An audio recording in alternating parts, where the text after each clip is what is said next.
Christians believe that there is one God, but somehow he exists in three persons.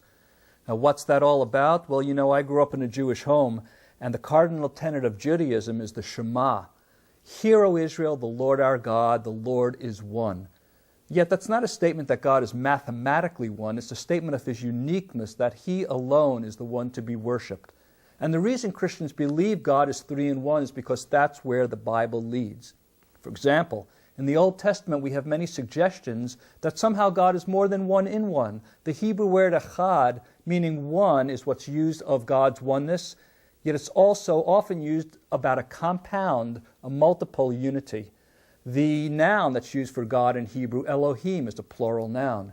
In Genesis 1:26, God says, "Let us make man in our own image."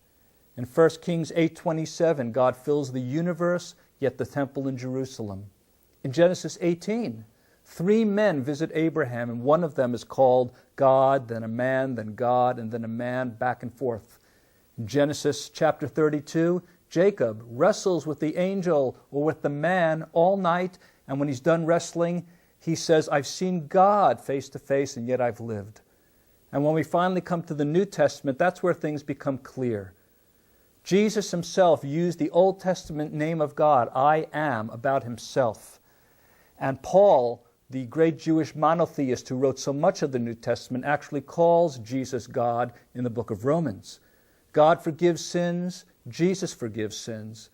These are things that drove the early Christians to believe that God was three in one. Sure, it's a mystery, but the universe is a mystery. Light is a particle and it's a wave.